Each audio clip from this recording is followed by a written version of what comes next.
ಎಲ್ರಿಗೂ ನಮಸ್ಕಾರ. ಎಲ್ಲರಿಗೂ ಏಕಾದಶಿ ಹಬ್ಬದ ಶುಭಾಶಯಗಳು. ತುಂಬ ಜನ ಈ ಹಬ್ಬನ ಸೆಲೆಬ್ರೇಟ್ ಮಾಡ್ಕೊತಾರಲ್ವ, ನಮ್ಗಾದ್ರೆ ಈ ಹಬ್ಬ ಇಲ್ಲ.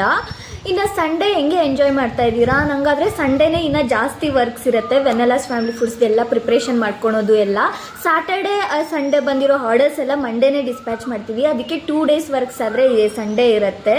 ಇನ್ನು ವೆನೆಲಾಸ್ ಫ್ಯಾಮಿಲಿ ಫುಡ್ಸಲ್ಲಿ ಯಾರಿಗಾದ್ರೂ ಹೆಂಗೆ ಆರ್ಡರ್ ಮಾಡ್ಕೋಬೇಕು ಅಂತ ಗೊತ್ತಿಲ್ಲ ಅಂದರೆ ಗೂಗಲಲ್ಲಿ venelasfamilyfoods.com ಅಂತ ಸರ್ಚ್ ಮಾಡಿ, ಅಲ್ಲಿ ವೆಬ್ಸೈಟ್ ಓಪನ್ ಆಗುತ್ತೆ. ಲಿಂಕ್ ಮೇಲೆ ಸರ್ಚ್ ಮಾಡಿ ಯಾವ್ಯಾವ ಪ್ರಾಡಕ್ಟ್ ಬೇಕೋ ಆ ಪ್ರಾಡಕ್ಟ್ನ ಕಾರ್ಟಲ್ಗೆ ಆ್ಯಡ್ ಮಾಡ್ಕೋಬೋದು. ಆ್ಯಡ್ ಮಾಡಿ ನೀವು ಪೇಮೆಂಟ್ ಪ್ರೊಸೀಡ್ ಮಾಡಿದ್ರೆ ಅಲ್ಲೇ ನೀವು ಪರ್ಚೇಸ್ ಮಾಡ್ಬೋದು. ಇಲ್ಲ ವೆಬ್ಸೈಟಲ್ಲಿ ಆರ್ಡರ್ ಮಾಡೋದು ನಿಮ್ಗೆ ಯಾರಿಗೂ ಗೊತ್ತಾಗಿಲ್ಲ ಅಂದರೆ ಆವಾಗ ವಾಟ್ಸಪ್ಪಲ್ಲಿ ಅಂತ ಮೆಸೇಜ್ ಮಾಡಿ ನೀವು ಅಡ್ರೆಸ್ ಕಳಿಸಿ ಪೇಮೆಂಟ್ ಮಾಡಿದ್ರೆ ನಾವು ಡೆಲಿವರಿ ಕೊಡ್ತೀವಿ. ಆಲ್ ಓವರ್ ಇಂಡಿಯಾ ಎಲ್ಲಿಗಾದರೂ ಡೆಲಿವರಿ ಕೊಡ್ತೀವಿ. ವೆನೆಲಾಸ್ ಫ್ಯಾಮಿಲಿ ಫುಡ್ಸಲ್ಲಿ ಆರ್ಡರ್ ಮಾಡ್ಕೊಳ್ಳಿ. ಇನ್ನೊಂದು ವಿಷಯ, ವೆನೆಲಾಸ್ ಫ್ಯಾಮಿಲಿ ಫುಡ್ಸಲ್ಲಿ ಸ್ಟಾರ್ಟ್ ಮಾಡಿದಾಗಿಂದ ಯಾವುದೂ ಗಿವ್ ಅವೇ ಅಥವಾ ಯಾವುದೂ ಆಫರೇ ಕೊಟ್ಟಿಲ್ಲ. ಆಫರ್ ಕೊಡಬೇಕು ಅಂದ್ಕೊತಾ ಇದ್ದೀನಿ. ನಿಮ್ಮ ಅಭಿಪ್ರಾಯನ ಕಮೆಂಟ್ ಸೆಕ್ಷನಲ್ಲಿ ತಿಳಿಸಿ. Thank you so much. Bye.